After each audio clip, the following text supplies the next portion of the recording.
The fluorescent lights hummed their mechanical prayer over the emergency department at Oak Creek Memorial, a sound so constant that after 2 years, Hannah Clarke no longer heard it. She moved through the pre-dawn darkness of the ER like someone sliding through water, present but unnoticed, efficient but invisible. The night shift at 4:15 meant the worst cases had already cycled through, the drunks and overdoses and car accidents sorted into rooms or discharged, leaving only the chronic sufferers and the waiting. The hospital smelled like antiseptic and something underneath it, something that never quite washed away, the metallic edge of blood, the sour note of human desperation, the ghost of 1,000 prayers that hadn't been answered. Hannah's scrubs were blue, faded from 100 washings, and she wore them like other women wore armor. Her badge clipped to her pocket read simply Aged Clarke, RN, with no photo, a detail she'd requested during her hiring interview with a kind of quiet insistence that made administrators comply without understanding why. She was 43 years old, though she could have been anywhere between 35 and 50 depending on the light and how much sleep she'd managed.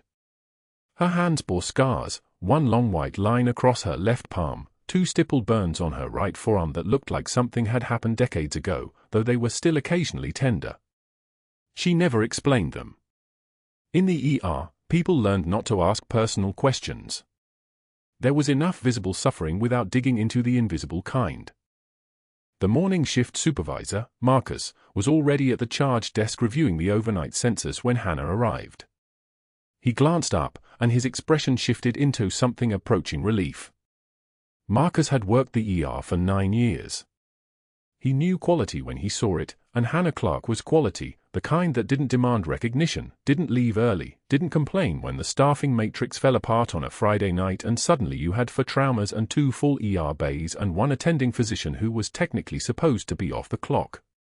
Room 7 needs vitals every 2 hours, Marcus said, not bothering with preamble. 84-year-old male, CHF exacerbation, waiting for cardiology to round. Room 12 is stable but angry, cut his hand on broken glass, won't let anyone near him.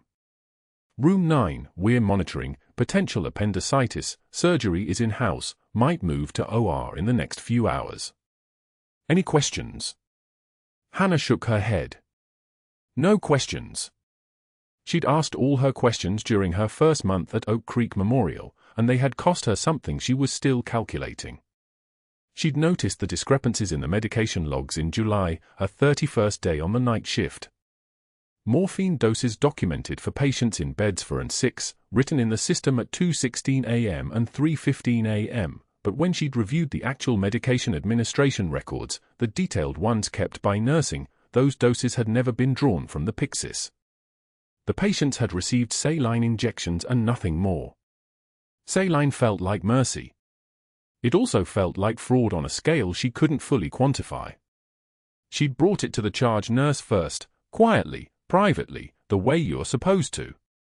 And the charge nurse, a woman named Janet who'd been at Oak Creek for 13 years, had smiled at her with something like pity and said, "Honey, you're new. Some things you just don't ask about." Hannah had asked anyway. She'd gone to the pharmacy director, to the compliance officer, to the person whose title suggested they cared about these things. The system had received her questions like a mouth receiving pills, with a kind of swallowing that didn't quite work. 3 weeks after she'd raised the issue, Dr. Sterling had made a point of finding her in the supply room while she was restocking intubation trays. He was tall, with the kind of face that had been handsome before arrogance had settled into the lines of it, and he smiled at her in a way that wasn't a smile. "You're the new girl," he'd said. It wasn't a question. The one who has all the concerns. He'd moved closer, and Hannah had felt something in the room shift the way air pressure shifts before a storm.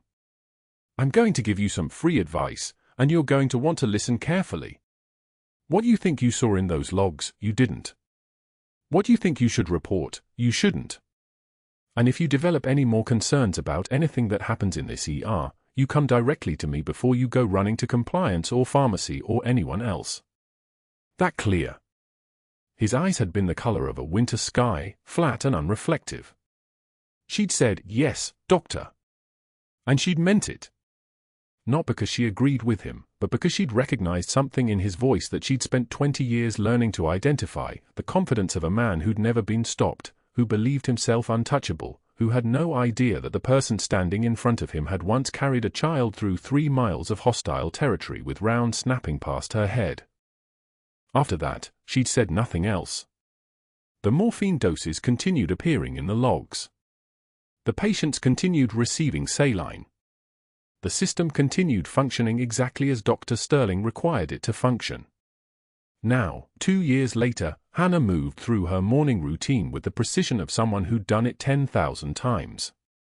She checked the monitors in room 7 first, the elderly man with congestive heart failure.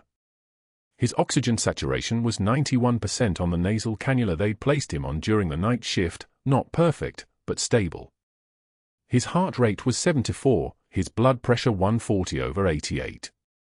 The man opened his eyes as she adjusted his oxygen tubing and said, "Is it morning yet?" And Hannah said, "Almost there. Just a few more hours."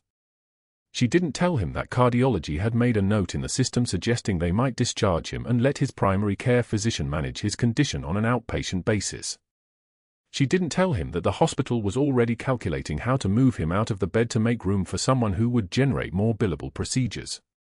She just made sure his fall was patent, checked that the heart monitor leads were still adhesive, and wrote down his vital signs in a hand that had once written tactical reports in the back of Hums in the Helmand province. Room 12, the angry man with the hand laceration, refused her approach for the first 3 minutes. He sat on the bed with his right hand wrapped in bloody gauze, and he said, "I don't need any more people fussing with it." Hannah didn't try to convince him. She simply brought the dressing supplies anyway, set them on the bedside table within his reach, and said, "If you change your mind, I'm here." He lasted another 90 seconds before the pain got the better of his stubbornness. His hand had a laceration on the palm, deep but clean, about 2 centimeters long. Probably needed sutures. Probably needed a proper wound assessment. Hannah cleaned it with saline, sterile saline, not the kind that appeared in the logs, and she felt his hand shake slightly under hers. "Deep?" he asked. "Could have been worse," Hannah said. It was neither reassurance nor abandonment. It was simply true. She'd seen hands that looked like that after explosive devices had taken pieces of them she couldn't reassemble. This man would keep all his fingers. He would keep his life. Doctor will assess it shortly. Probably sutures. She taped a fresh dressing over the cleaned wound and told him to keep pressure on it if the bleeding started again. Dr. Sterling arrived for his shift at 5:37, 14 minutes before the official start time, which meant he spent exactly 14 minutes observing the ER before anyone realized he was there. He had a way of materializing in the doorways of rooms, of standing silently until his presence registered like a shadow across skin. Hannah was in the medication room, drawing up the morning medications for room 9, when she felt him there. She didn't look up.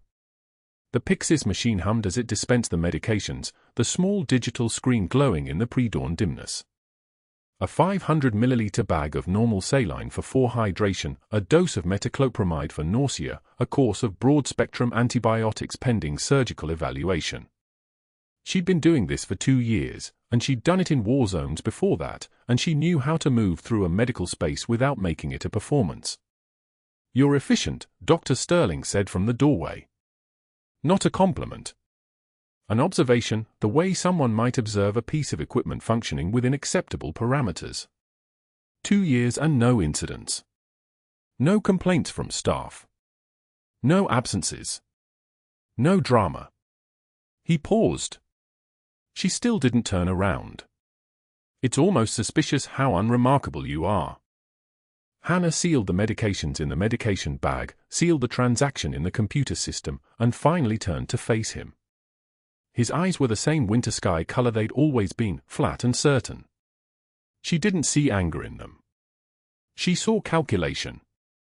She saw a man whose fiefdom had been questioned once and who'd spent 2 years determining whether the threat had truly been neutralized or merely gone dormant. "I just try to take care of the patients," Hannah said. It was a sentence she'd practiced.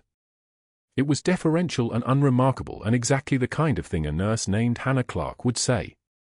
Dr. Sterling smiled, and the smile was worse than any sneer because it suggested he'd learned something. "That's what I thought," he said. Keep doing exactly that. Never question anything beyond your scope. Never wonder about things that aren't your concern. Just be the quiet, invisible nurse you've managed to be. He turned away, then paused at the doorway. Oh, and if you're ever even slightly tempted to be heroic, remember that heroes need references. And I control your references. He said it lightly, almost conversationally, the way someone might comment on the weather. But the threat was there, woven through the words like a current you could feel but not quite see. Hannah took the medication bag to room 9 and didn't let her hands shake. She'd learned that trick a long time ago, in a place where visible fear got people killed. Room 9's patient was a 48-year-old woman named Patricia, and she was terrified about the possibility of surgery. Hannah moved through the vital signs with a kind of quiet competence that seemed to calm the woman's anxiety. Blood pressure 132/79. Heart rate 90. Temperature 98.4. All within reasonable parameters for someone experiencing abdominal pain and surgical anxiety. The surgeons are very good, Hannah said, which was true. The surgeons at Oak Creek were competent physicians who understood anatomy and technique. The fact that some of them padded their patient loads with unnecessary procedures was a different category of problem, one that lived in the financial systems and the incentive structures, not in their hands. You're in good hands here. As she finished the assessment, her eyes fell on the locker in the corner of the break room, the one that held her sparse personal effects. A change of scrubs, a water bottle, a small stack of protein bars for the shifts when she forgot to eat during breaks. And tucked into the corner, on the very back of the top shelf where no one would see it unless they were specifically looking, a small framed photograph of a man in navy dress whites, the uniform crisp and formal, his expression serious. His name had been David. He'd been a SEAL, had gone on deployment to the same region where Hannah had spent her career as a combat medic, had come home in a flag-draped box that Hannah had never been able to touch, because she'd been in the system by then, buried so deep that attending her own husband's funeral was a security risk. That had been 12 years ago. Beside the photograph sat a wedding ring she never wore and something she took out only once every 6 months, on the anniversary of the operation in Marja that had changed everything. A unit patch, faded from 20 years of careful storage. The patch bore an insignia that no one at Oak Creek Memorial would recognize. That meant nothing to Dr. Sterling or Marcus or any of the doctors who moved through these hallways with their tablets and their algorithms and their belief that the systems they operated within were fundamentally sound. The patch was the only physical proof that Hannah Clarke had ever been anything other than what she appeared to be. She pushed the locker door closed and returned to the monitors, to the vital signs, to the careful, unremarkable work of keeping people alive one breath at a time. But that wasn't the worst part. The worst part was that she didn't yet know that in 72 hours, one of the patients who would arrive in the ER would change absolutely everything, would reach into the carefully constructed invisibility she'd maintained for 2 decades and pull her back into the light whether she was ready or not. The packed cafeteria fell silent when Dr. Sterling's voice cut across the lunch rush like a blade, loud enough for 3 shifts to hear. I'll bet the entire surgical staff that sweetheart here quits within a week. She doesn't have the spine for real medicine. Hannah stood frozen with her lunch tray, every eye in the room turning toward her. The heat crawled up her neck, not from embarrassment but from the effort of staying still, of not moving, of accepting the terms of her own invisibility. She'd learned this discipline in places Sterling would never comprehend, how to absorb insult without flinching, how to let contempt slide off like rain on polished steel. Sterling approached her slowly, deliberately, the smirk widening across his face like a predator's grin. His shadow fell across her tray. You hearing me, sweetheart?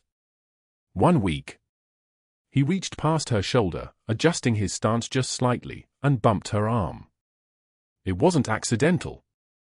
The collision was precise, calculated, her tray tilted, soup and sandwich cascading across the tile floor in a violent scatter of silverware that rang like shrapnel against the hard surface.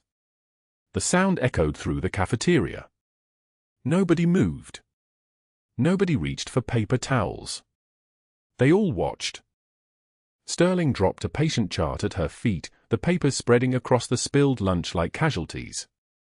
Pick that up, sweetheart. Isn't that what you do?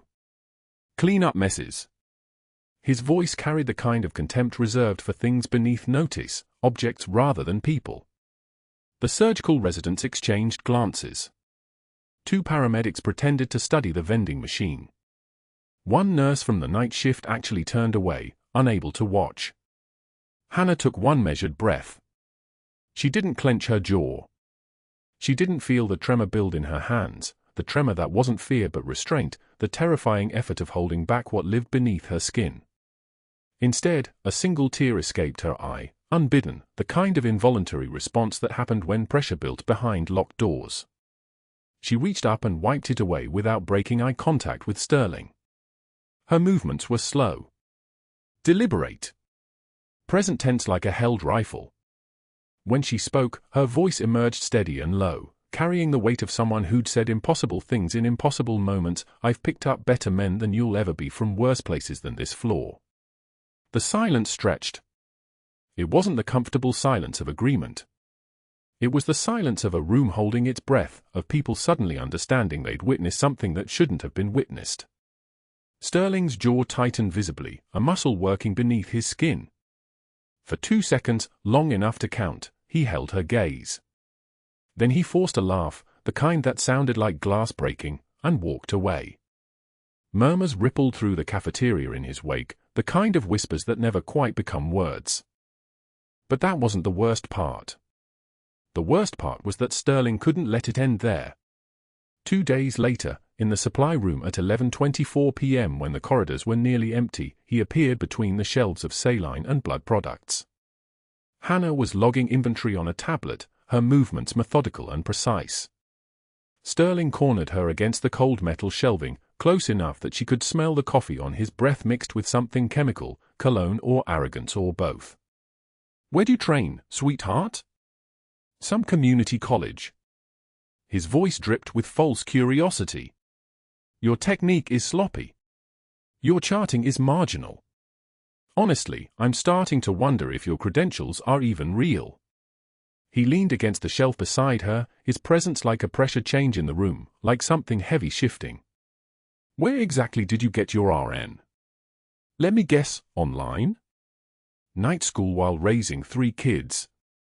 The mockery was surgical, designed to cut at precisely the right angle. Hannah didn't look up from her tablet.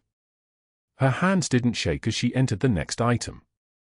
When she spoke, her response barely rose above a whisper, "My credentials will outlast your career, doctor." Sterling's eyes narrowed. He moved closer, close enough that violation hung in the space between them. "That sounds like a threat, sweetheart. Careful, you're replaceable. Expendable. I can have your termination paperwork filed before you finish your shift." The threat was spoken with absolute confidence, the kind of certainty that came from knowing nobody could stop him, that the hospital's machinery responded to his commands. He smiled and walked away, leaving her alone among boxes of 4 bags and bandages. That afternoon during rounds, Sterling made his move with choreographed precision. Hannah was adjusting an 4-line on a post-op patient, her technique clean and efficient, a peripheral line inserted at a proper 45-degree angle, flush functioning without resistance. Sterling approached with 2 residents and an intern trailing behind him like remoras following a shark. He stopped at the bedside and examined her work with exaggerated scrutiny. "That's barely adequate for a first-year student," he announced, loud enough for the other patients in the unit to hear. "See how she deviated from the standard? A pediatric line might have been acceptable, but on an adult? This is why I don't trust nurses with independent decision-making." One resident actually winced. The intern looked away. The patient, the woman in her 70s, looked at Hannah with an expression caught between anger and pity. Hannah didn't defend herself. Defense was a luxury reserved for people with choices. Instead, she simply said, "The line is functioning. Fluids running at 30 milliliters per hour. Facts. Numbers. Things that could be verified." Sterling snorted and moved to the next patient, but before he left the unit, he pulled Hannah aside at the nursing station. "You're on back-to-back doubles for the rest of the week. We're short-staffed. You won't mind staying, will you? Sweetheart." The night shifts were 16 hours each. By the third consecutive double, Hannah was moving through Oak Creek Memorial like someone walking through a current, still functional but fighting gravity. She performed her duties with the same quiet efficiency she'd maintained for 2 years, for starts, medication administration, vital sign monitoring, patient education, all of it done with the kind of precision that came from muscle memory accumulated over decades. The other nurses stopped talking to her.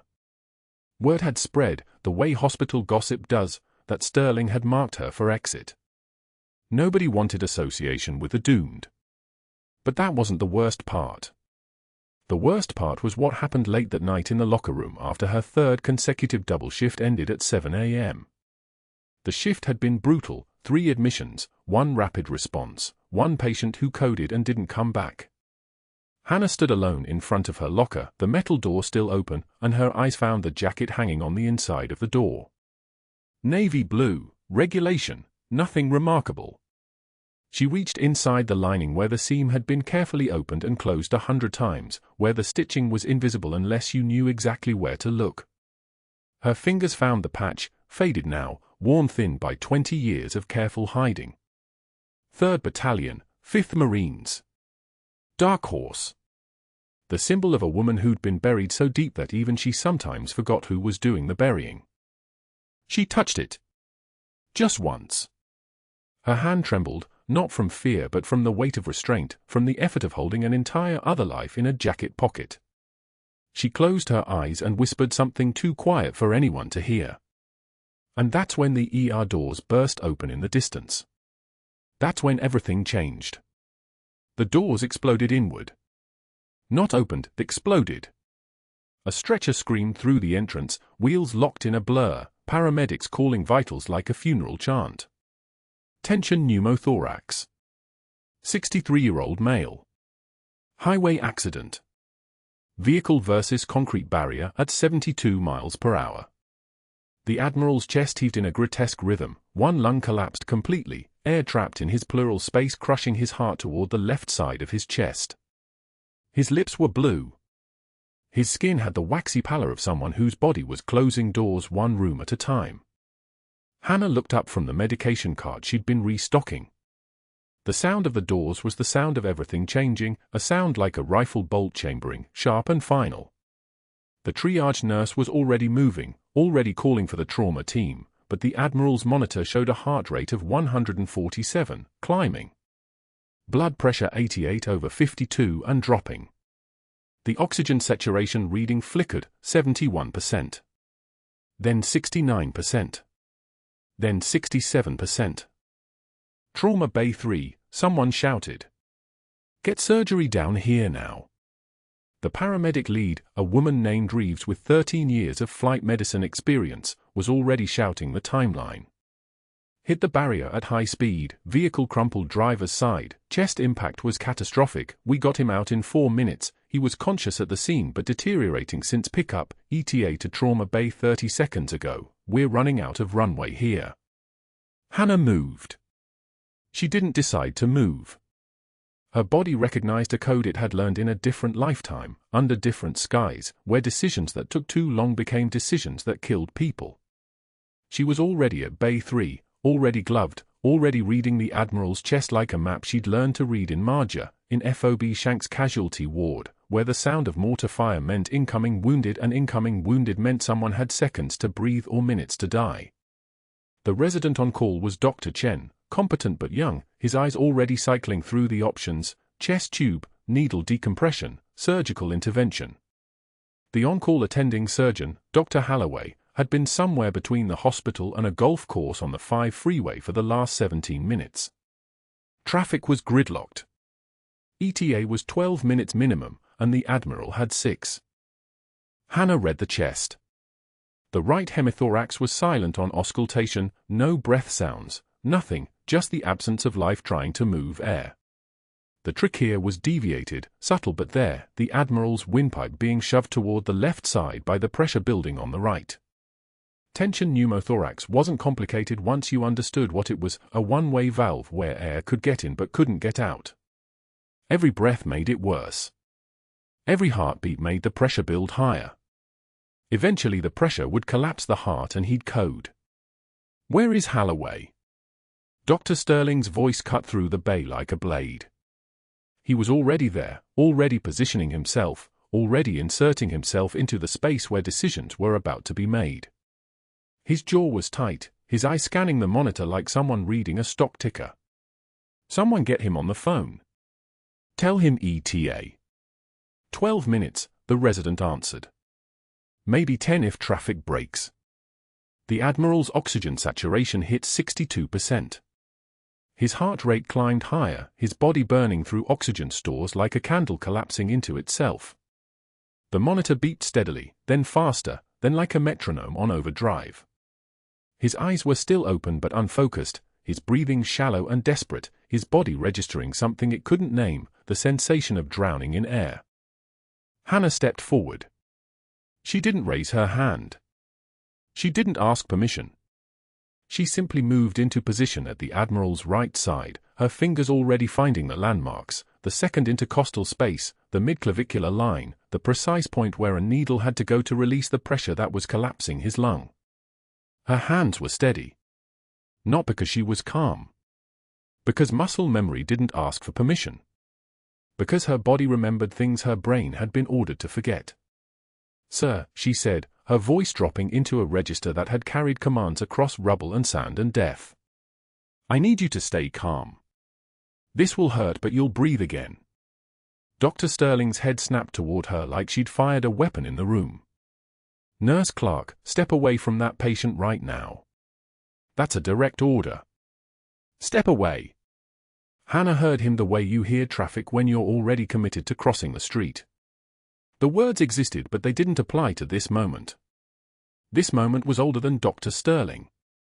This moment was from a time when she'd been someone else, someone with a rank and a unit patch and hands that knew exactly what to do when people were dying.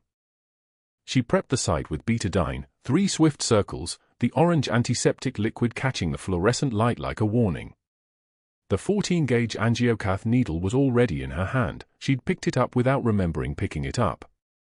The Admiral's skin was cool under her fingers, clammy, the texture of someone going into shock.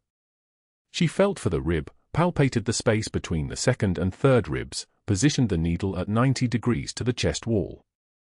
The angle had to be perfect. Too shallow and she'd hit muscle. Too deep and she'd puncture the lung she was trying to save. "You cannot perform that procedure without authorization," Sterling was saying, his voice already changing, already becoming the voice of someone who was losing control and knew it. "I'm calling administration right now. You are violating scope of practice. You are." The needle went in. Not fast. Precise. Angled just over the rib, through the parietal pleura, into the space where death was accumulating. The hiss came instantly, a sound like air escaping a tire, like the world exhaling, like pressure finding relief. The hiss was the sound of the Admiral's collapsed lung being given space to expand again. Hannah withdrew the needle, left the plastic catheter in place, and applied the dressing in 3 movements: gauze, tape, secure. Total time from decision to completion, 43 seconds. The monitor climbed. 73%. 81%. 88%. 94%. The Admiral's chest rose and fell normally for the first time in minutes. Color returned to his face like someone painting a portrait, blue fading to gray, gray fading to pink. His breathing deepened, became rhythmic, became the breathing of someone whose body had just been given permission to live. His eyes focused. Not on the monitor. Not on Sterling. On Hannah. His pupils dilated, adjusted, locked directly on her face. Recognition moved across his expression like a door opening onto a memory. His lips moved. No words at first, just the shape of something, the configuration of breath trying to form language. "Angel." His voice was barely audible, hoarse from whatever had damaged his throat in the collision, but the word carried weight. Not a question. A name. The name of someone he'd called across a distance of 20 years and 3,000 miles and an entire life built on forgetting. "Angel? Is that you?" Hannah's breath caught. Actually caught, physically stopped in her chest, the way breathing stops when you step off a cliff and realize you're falling. The Admiral's eyes stayed locked on her face, and in them she saw a child, not the man bleeding out in front of her, but the boy. The 8-year-old interpreter's son, screaming in Pashto, caught in crossfire outside a compound in Helmand province where she'd been supposed to extract intelligence and had ended up extracting a life instead. She'd carried him 3 miles through hostile territory. Her uniform had been torn. His blood had soaked into her body armor. And when they'd reached the extraction point, when the helicopters had landed and the shooting had stopped, he'd looked at her and called her Angel because at 8 years old, that's what salvation looked like. That was 20 years ago. That was before the official record of her service had been sealed. Before she'd been buried in witness protection.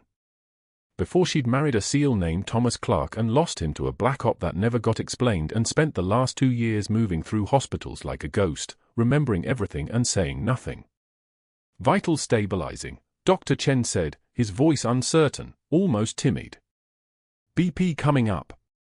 Oxygen sat 96%. The needle decompression worked. The needle decompression worked. But Sterling was already moving. His face had gone very still, very controlled, the expression of someone whose mind was executing a contingency plan. He turned away from the Admiral. He was already pulling his phone from his pocket. He was already dialing. His voice, when he spoke into that phone, was tight with controlled rage, the voice of someone who'd just lost control and was desperate to regain it. Get me the Chief of Staff. Now. I don't care if he's in surgery. Tell him it's Dr. Sterling. A pause. His eyes cut toward Hannah, still standing at the Admiral's bedside, still staring at the man who'd called her Angel. And someone find out who the hell this nurse really is.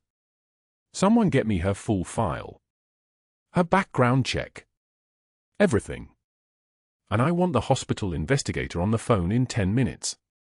We've got a scope of practice violation that's going to end her career before lunch. He made 4 calls in rapid succession. Each one activated a different part of his network, the chief of staff who'd received a 6-figure consulting agreement in exchange for overlooking Sterling's billing fraud, the board member whose daughter had gotten a fast-tracked residency through Sterling's connections, the HR director who'd been receiving quarterly payments disguised as administrative consulting fees. By the time Dr. Halloway finally arrived, breathless and angry at the traffic, Sterling had already woven a narrative. The nurse had practiced beyond her scope, had performed an unauthorized procedure, had endangered a patient, had violated every protocol in a hospital's manual. But the Admiral was breathing. His oxygen saturation was stable. His heart rate had dropped from 147 to 104. His blood pressure had climbed from 88/52 to 108/71. The collapsed lung was expanding. The pneumothorax that should have required a surgical chest tube, a full thoracotomy, hours of operating room time, intensive care recovery, had been resolved by a 19-gauge needle and muscle memory. Hannah stood at the bedside, her gloved hands trembling now, not from fear but from the sudden release of discipline, the way a soldier trembles after combat when adrenaline finally realizes the fighting is over. The Admiral's eyes were still on her. His lips were forming words again, but this time she turned away. She had to turn away. Because if she stayed there, if she kept looking at the boy who'd become a flag officer, if she let herself acknowledge the impossible fact that the child she'd been ordered to forget was now conscious and alive and calling her Angel, then everything she'd buried for 20 years would surface. And that couldn't happen. That wasn't allowed. The Navy had ordered her to disappear. The Pentagon had sealed her records. Her only proof of who she'd been was the faded unit patch sewn carefully inside her jacket lining, hidden like a secret that could collapse empires. She moved toward the bay exit, her movements efficient and practiced, the movements of a nurse doing her job. But before she reached the doors, Dr. Sterling appeared directly in her path, his body positioned to block her, his expression something between rage and calculation. "We'll be reviewing your certification," he said quietly. "Every procedure you've performed in the last 2 years. We'll be contacting the State Nursing Board. You can expect that call by tomorrow morning." Hannah met his eyes. Just for a second. just long enough to let him see that she'd heard him and registered the threat and wasn't trembling from fear. Then she stepped around him and pushed through the doors toward the medication room, where she'd have 30 seconds alone before everything collapsed. The Admiral's voice followed her. "Wait, Angel, wait," but she was already gone, already moving, the muscle memory of disappearing overwhelming the human impulse to turn back toward the person she'd saved. Behind her, Sterling was already on his phone again, his voice tight with the kind of rage that comes from losing a game you didn't know you were playing. The Admiral's voice followed her. "Wait, Angel, wait," but she was already gone, already moving, the muscle memory of disappearing overwhelming the human impulse to turn back toward the person she'd saved. Behind her, Sterling was already on his phone again, his voice tight with the kind of rage that comes from losing a game you didn't know you were playing. By the time the Admiral was wheeled into the ICU bay, his vitals stable, his color returning, Sterling had made 3 calls. The first was to board member Richard Bancroft, whose daughter worked in hospital administration and owed Sterling a favor from a Medicare billing arrangement that never appeared in official records. The second was to Catherine Hayes, the board's financial oversight chair, who'd signed off on Sterling's phantom procedure coding without asking questions in exchange for consulting fees that padded her retirement account. The third was to Marcus Conrad, the hospital's legal counsel, whose name appeared on Sterling's personal retainer as a medical consultant, a relationship that would evaporate the moment this conversation ended. "She practiced beyond scope," Sterling said into his phone, his jaw clenched so tight it looked like his teeth might crack. "Emergency needle decompression without physician orders. Without surgical backup. Without protocol clearance. I have documentation." He didn't have documentation. He would create it within the hour. Hannah returned to the nursing station at 16:11, the weight of the Admiral's gratitude still pressing against her chest like a stone she couldn't set down. The fluorescent lights buzzed their mechanical drone. Someone had left a coffee cup on the counter with lipstick stains on the rim. Everything looked exactly as it had that morning, which made the wrongness of what came next feel like a physical displacement, like stepping forward and finding the floor had vanished.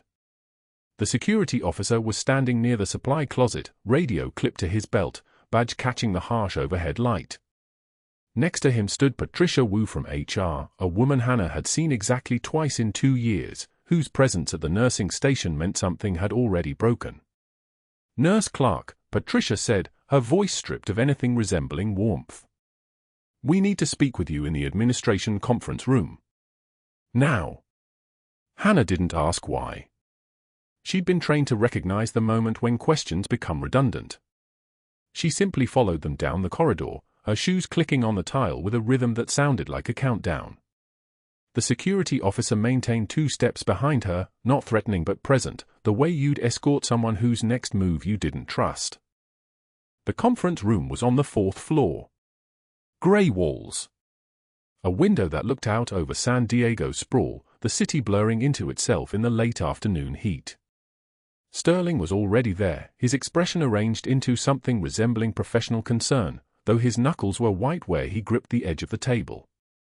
"Sit," Patricia said. Hannah Saturday. She kept her hands visible, palms down on the table, the kind of posture that communicated compliance without apology. Sterling's eyes tracked the movement like he was watching a threat assessment.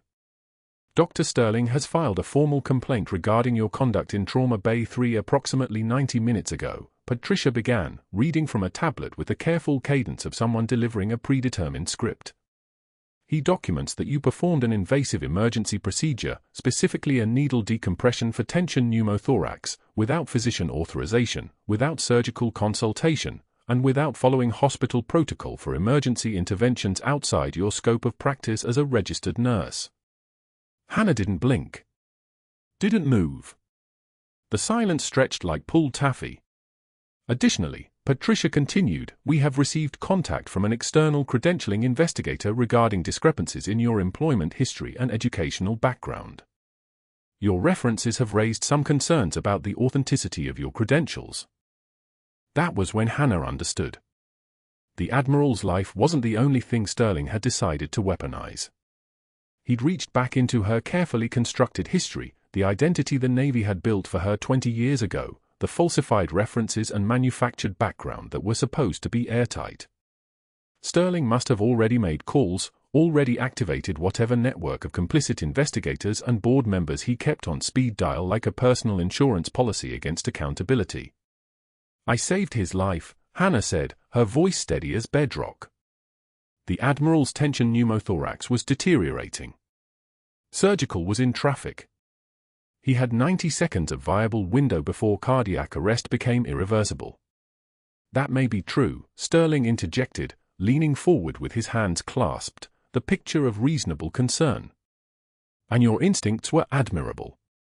But protocol exists for a reason. We have emergency physicians, trauma surgeons on call." "Who weren't here," Hannah said flatly. "He was." "Regardless," Patricia said, pulling the conversation back under her control with the practiced ease of someone who'd terminated employees before. "We're placing you on immediate administrative leave pending a full investigation into these concerns. Your nursing license, your credentials, and the circumstances of today's intervention will be reviewed by our external investigator." She paused. "Your badge, please." Hannah reached for her badge, the laminated card with her name and photo and the small Oak Creek logo. 2 years of walking these halls. 2 years of absorbing each small humiliation Sterling had offered, each dismissal, each carefully calibrated insult. She set the badge on the table and watched Patricia pick it up with the delicate care you'd use handling something contagious. "Security will escort you from the building," Patricia said. "You're not to contact staff members, patients, or physicians regarding this matter. Anything related to the investigation will go through our legal department. Do you understand?" Hannah understood perfectly. She understood that Sterling had activated his network within an hour of her saving a man's life. She understood that somewhere in a file, there was now an outside investigator, someone Sterling had bought years ago, someone who owed him favors or money or silence, who was already building a case around her falsified references, her impossible background, the identity the Navy had given her when they made her a ghost. She understood that the careful architecture of her 2-year invisibility had just been systematically demolished by a man whose greatest fear was that someone in his hospital had competence he couldn't control or explain away. "I understand," she said. The security escort to the parking lot took 12 minutes. They didn't speak. Hannah's personnel file was already being boxed, her locker being cleared by someone from administration, her 2 years reduced to a stack of papers and the question of whether her nursing license would survive this. The afternoon heat was suffocating, the kind that pressed down on San Diego like a hand across the mouth. The security officer walked her to her car without looking at her face. By 1822, Hannah was gone from Oak Creek Memorial. Her badge had been revoked. Her access had been terminated. Her carefully constructed life had folded in on itself like a house of cards in a wind no one else could see. That night, rain came to San Diego with the force of judgment. It hammered the windshield of her car as she drove north toward the military cemetery in Miramar, the place where the Navy had buried some of their dead, officially and otherwise. The wipers moved in their hypnotic rhythm. Hannah had made this drive 17 times in 2 years, always at night, always alone, always with the kind of grief that couldn't be addressed during daylight hours. Lieutenant Marcus Clarke was buried in Section DE7, Row 14, Grave 3. He'd been killed during the same operation that had erased her, the same Taliban ambush in Marja that had left her as the sole survivor of her unit. He'd been her husband for 6 years before that, though no one at Oak Creek knew she'd been married, no one knew the ring she wore beneath her scrubs was a wedding band, no one knew that the quiet nurse they barely acknowledged had spent her entire adult life training to kill people and save lives with the same precision, and that she'd chosen one path and lost the other to duty. She knelt in the mud in front of his headstone, rain soaking through her jeans, her hands pressed against the cold granite that was all the Navy had given her to remember him by. "I tried to stay hidden like they ordered," she whispered, her voice breaking for the first time since Sterling had begun his campaign against her. "Like you made me promise before you died, but I failed, I couldn't just let him die. The boy we saved in Marja, Marcus, he's all grown up now, and he was right there, and I recognized him, and I couldn't just let him die the same way I couldn't let anyone else die. and now they're going to bury me again, and I don't know how to exist in this world any other way. The rain offered no answers. The grave offered no comfort. Hannah knelt there until her fingers went numb, until the only feeling left was the cold, and then she drove home to her small apartment and spent the night packing boxes, erasing 2 years of careful normalcy, preparing to disappear again, not understanding that disappearing for a second time wasn't actually an option anymore, that the Admiral's gratitude and her own inability to step over a dying man had already activated mechanisms she couldn't control and wouldn't understand until they materialized in her driveway like angels bearing weapons. The boxes were half-packed when Jake burst through the apartment door, breathless, clutching the shadow box like it contained the sun itself. Hannah looked up from the stack of scrubs she was folding, methodical, precise, the movements of someone erasing herself again. The shadow box caught the afternoon light streaming through the kitchen window. Inside, under glass, lay everything she'd spent 20 years keeping invisible, a navy cross, its ribbon a ribbon of deep blue and white. 2 silver stars beneath it. A purple heart. Another purple heart. Small medals, but they carried the weight of 73 saved lives, of mountains crossed under fire, of a young girl's son carried 3 miles through crossfire in Marja. Mom. Jake's voice cracked like he was still 13, though he was 16 now, tall enough that his eyes were level with hers, and in those eyes she saw the same thing the Admiral had seen when he looked at her, recognition. Not of who she was now, but of who she'd been. They need to see these. The hospital. The news. Everyone. You can't let them do this to you. Hannah set down the scrub slowly. The fabric was soft under her calloused fingers, hands that had held chest cavities open, that had threaded full lines through the dark with only moonlight, that had braided flowers into a little boy's hair in a village that no longer existed on any map. Jake, no. That's not how this works. The Navy made me disappear for a reason. There are protocols, there are rules that don't matter anymore. He stepped toward her, the shadow box held out like an offering, like a weapon, like the truth finally allowed to breathe. You saved an admiral. You saved his life with your hands, with your training, with who you actually are. And they fired you for it. They fired you for being exactly what the Navy trained you to be. Lower your voice. Not a command. A plea. The old reflex of a woman who'd spent 2 years learning how to be small, how to take up less space, how to fold herself into corners and disappear. But even as she said it, she knew. She could see it in his face, in the way he held that shadow box with such certainty, such rightness, that she'd already lost. There was no hiding anymore. There was only the choice between hiding and standing, and she'd already made that choice when she put a needle between the Admiral's ribs and collapsed a lung back to life. Jake didn't lower his voice. He turned and walked toward the door. Hannah reached for him, her voice dropping to the level it hadn't used in 20 years. Jake, stop. He didn't stop. She could have caught him. Her body could have moved faster, could have crossed the distance, could have taken the shadow box from his hands. But that would have meant using what she was, and using what she was meant admitting what she was, and admitting it to her 16-year-old son in an apartment that smelled like cardboard and the ghost of her dead husband's cologne. So she watched him go. She heard his feet on the stairs. She heard his car start, the old Civic she'd bought him for his 16th birthday, the one he'd promised he'd be careful with. She heard him drive away. Then she grabbed her jacket and moved. The drive to Oak Creek Memorial took 7 minutes. Hannah's hands were steady on the wheel, though her mind was calculating distances, angles, exit strategies, contingencies. Military habit. The kind of thinking that didn't turn off just because you'd spent 20 years pretending it didn't exist. When she pulled into the parking lot, she understood immediately what Jake had done. 20 Navy vehicles surrounded the entrance. Not subtly. Not quietly. A convoy of Hums and pickup trucks bearing the insignia of the Pacific Fleet, positioned with the precision of a military operation, because that's what this was, a military operation conducted in the middle of a Tuesday afternoon in San Diego, with news cameras already rolling, with nurses and staff spilling out of the ER doors to stare at the vehicles like they were UFOs. A formation of sailors stood at attention near the hospital entrance, pressed uniforms catching the light like polished steel. In the center of them stood Jake, looking impossibly small and impossibly certain, holding out the shadow box to a silver-haired officer with 3 stars on his shoulder and the kind of face that had seen every version of war. The officer took it with both hands, the way you'd accept a flag at a funeral. Around them, news crews positioned themselves like vultures sensing meat.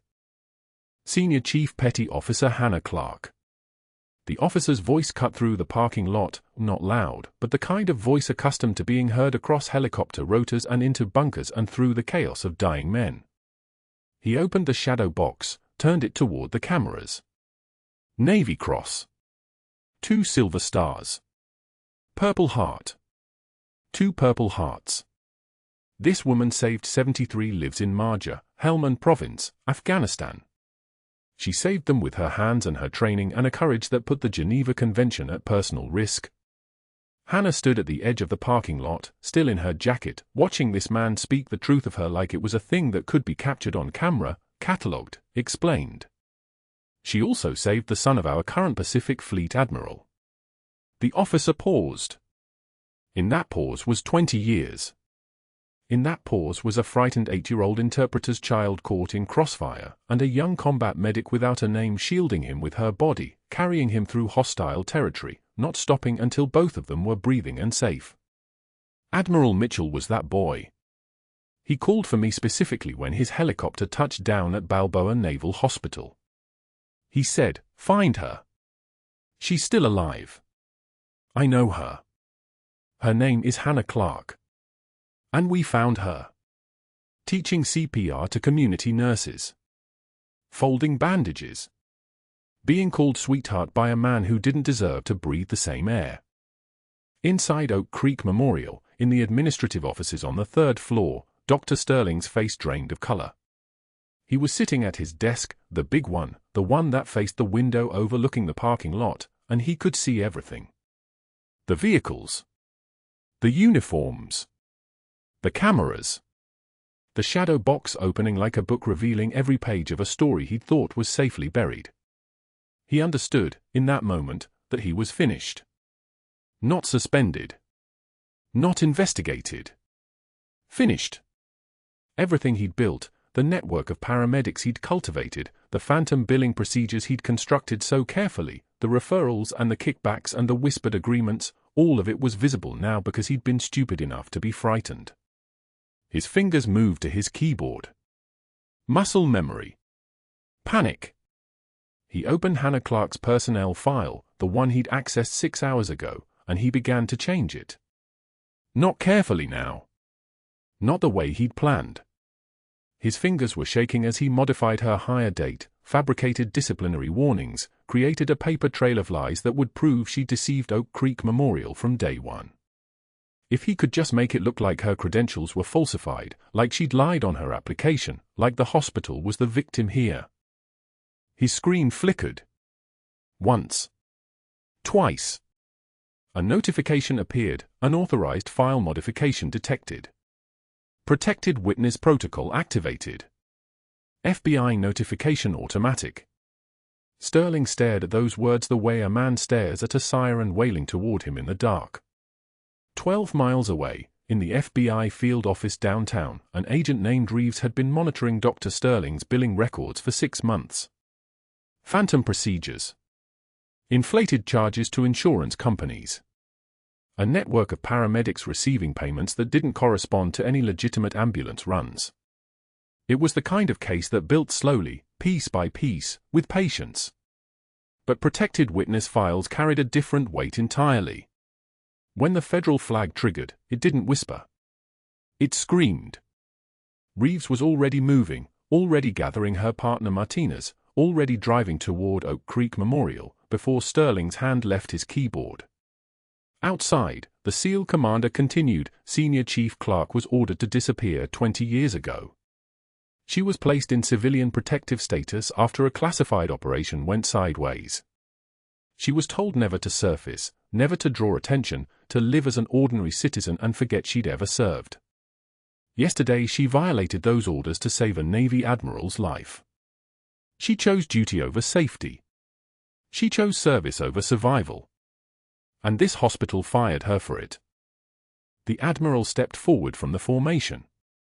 He was in dress blues, wheelchair-bound from the accident but sitting with the straight spine of a man who'd spent his entire life standing at attention. He moved toward Hannah, and the formation parted like water, and there were no cameras between them anymore, nothing but 20 years and a breathing man and a woman whose hands had held him together when he was 8 years old and the world was ending. He saluted. His left hand rose to his forehead, and tears streamed down his face, not from pain, not from injury, but from the simple overwhelming fact of her existence, her presence, her refusal to let him die on a Tuesday afternoon in a parking lot where his younger self had once played with her hands while she sewed sutures that would save his life. Inside the administrative office, the FBI agents entered through the back hallway. They moved with the quiet efficiency of people doing a job they'd done 100 times before. Sterling looked up from his desk, saw the badges, understood that his world had compressed into a single point of impact. Dr. Sterling, FBI. Reeves held up her credentials like a verdict. We need to talk about your billing records. And we need to talk about why you just attempted to forge a federal witness's personnel file. His mouth opened. Nothing came out. There was nothing to say. There had never been anything to say that would change what was happening, but his brain still tried to construct lies, denials, explanations. The trembling in his hands wasn't fear. It was the complete and total dissolution of every structure he'd built his life around. They cuffed him as the SEAL commander's voice echoed from outside. Senior Chief Clarke represents everything the Navy stands for. Sacrifice without recognition. Service without expectation. Courage that doesn't require an audience. They walked him out through the hospital corridors. Past the nurses' station where 3 nurses he'd humiliated were standing, watching him in handcuffs. Past the cafeteria where he'd knocked her tray to the floor, where he'd made his bet, where he'd called her sweetheart with contempt that now seemed impossibly small, impossibly petty. The lunch crowd parted silently. No one met his eyes. The silence in that cafeteria was so thick you could taste it, copper and disinfectant and the weight of every nurse who'd ever absorbed his cruelty and kept working. A paralegal was already drafting the plea agreement. Federal fraud charges. Insurance fraud. Conspiracy. In 6 months, Dr. Sterling would be teaching CPR fundamentals at a community college for minimum wage, his medical license permanently revoked, his name a cautionary tale told in hospital break rooms across the country. His network was scattered. His credibility was ash. He'd spent 20 years building power, and he'd spent 3 hours destroying it. Outside, Hannah stood at attention in her jacket, the one with the faded unit patch sewn inside the lining, the one that had been the only proof she'd ever served. The Admiral saluted her from his wheelchair, tears streaming down his face. Her son Jake stood beside her, gripping her hand, his face a mixture of pride and terror, the expression of a boy who'd just watched his mother resurrect herself. The SEAL commander approached with a new shadow box, identical to the one Jake had carried, but this one was complete. It held the Navy Cross. It held the silver stars. It held the Purple Hearts. But it also held other things, photographs of a unit that officially never existed, a citation that had been classified since 2004, a letter from the Secretary of the Navy that had been kept in a vault. He presented it to Hannah like a benediction. Your service was never erased, Senior Chief, he said quietly, so only she could hear. We just kept it classified. Welcome back from the dark. The sun broke through the San Diego clouds. The moment seemed to pause, as if the whole world had stopped to acknowledge what was happening. A woman who'd been invisible was becoming visible. A nurse was becoming a hero. The hospital chief of staff approached, stammering apologies that Hannah didn't acknowledge because she was already looking at her son, already seeing the way he was crying, already moving toward whatever came next. 20 sailors stood at attention in the parking lot. News cameras captured the moment. Hannah Clarke, who'd been erased, who'd been humiliated, who'd been fired for doing exactly what she was trained to do, stepped forward and spoke into the microphones with a voice that hadn't been used in 20 years, a voice like a tank engine idling in a garage, a voice that carried across that parking lot with the weight of every life she'd ever saved. I didn't save the Admiral for recognition. I didn't serve for medals. I did it because that's what we do. We show up. We do the work. We carry each other home. She looked directly at the cameras, at every nurse watching from the hospital windows, at every person who'd ever been called less than, less qualified, less worthy. You do not need a badge or a gun to be a warrior. The SEAL commander saluted. The Admiral saluted. 20 sailors saluted. Hannah Clarke saluted back, her hand rising to her forehead with the precision of muscle memory, her eyes steady, her presence filling the entire parking lot like she'd never left at all. Her son was crying. The sun was shining. She was no longer hidden. And if you've watched this far, you already know the truth. The quietest people in the room are often the ones holding everything together. Subscribe for more stories like this one. Like this video, comment below with the truth you're hiding, and join us next time for more revelations that change everything.